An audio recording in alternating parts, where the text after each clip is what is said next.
Hello, Internet. Zahana here. So, today I'm wanting to talk about cleansing and protection. In magic, that clinking, by the way, is me stirring some mugwort and sage into my moon water so that way I can start some of this cleansing. As I'm stirring, I'm actually thinking about the cleansing, I'm thinking about protection.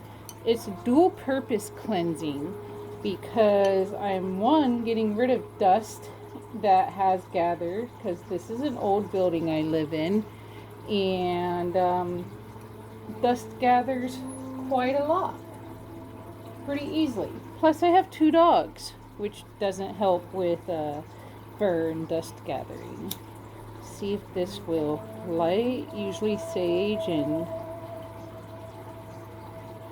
mugwort lights pretty okay. Mugwort doesn't always light the best because it's a soft herb. Now we're cleansing the energy with smoke. We're also cleansing the area with light from outside, whether it be sunlight or moonlight when the window is open all night.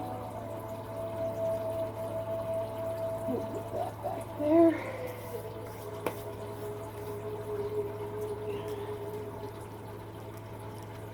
As I'm cleansing, I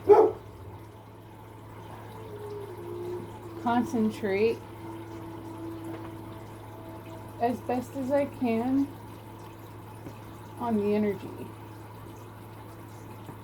And I apologize about barking dogs.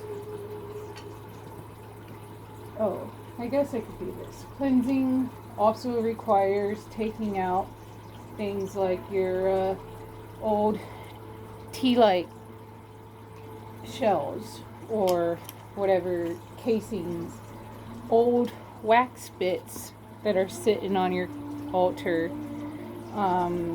You're gonna want to pick those up. You're gonna want to make sure nothing's getting moldy. Orange peels usually dry out pretty good and are pretty good for certain spells. So I like to have those around for creativity purposes. I have a little cabinet underneath my altar, which helps me to be able to put things away and take things out as needed. So I'm also going to light my Nag Champa incense to help clear the energy. And a lot of times I do actually like using the incense to light the candle. Sometimes it doesn't work if I move too fast, or if it's breezy outside. It is slightly breezy outside today. And I do one candle per element: north air,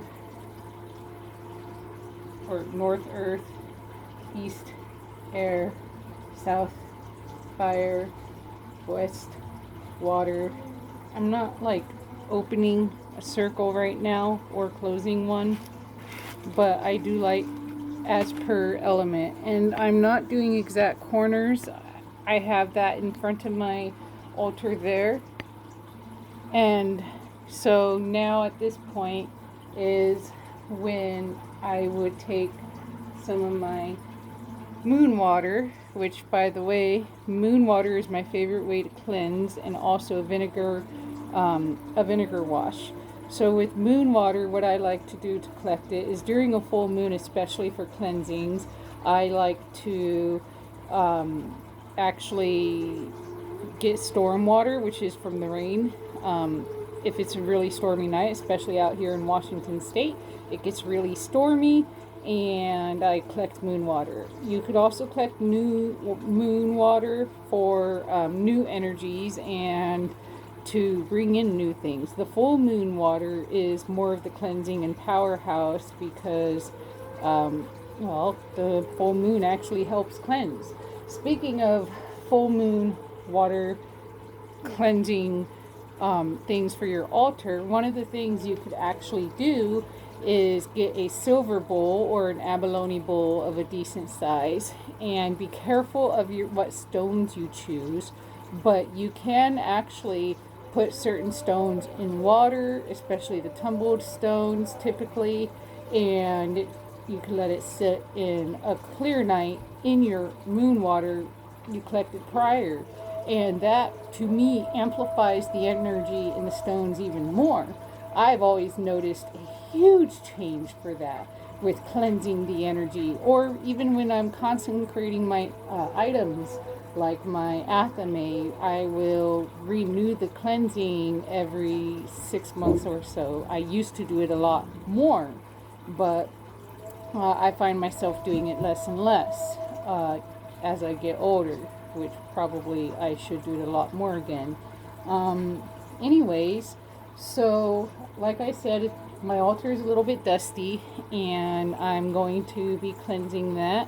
I'm going to be wiping away any ash that may have been left over from old spells into a bowl, because you can actually use that to make black salt for other purposes, which I could talk about later.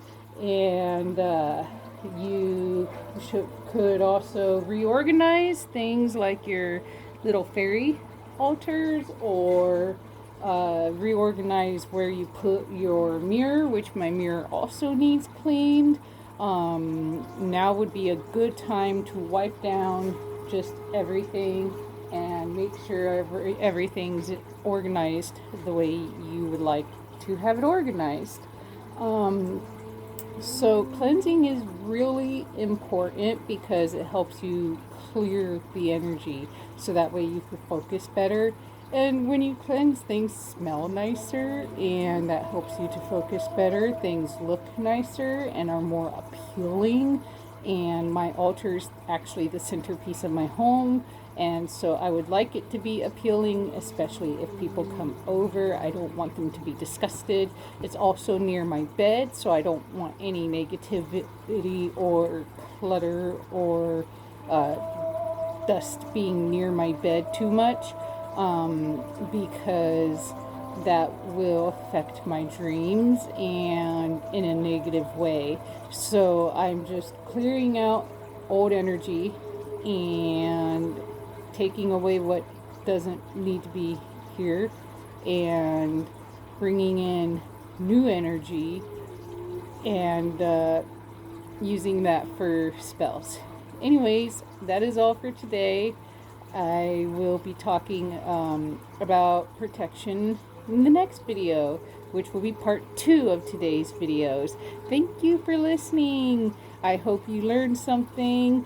I am actually going to keep doing short videos, because I notice that is what a lot of attention spans are with short attention spans. A lot of people don't like actually listening to really long videos unless they're bored and need to.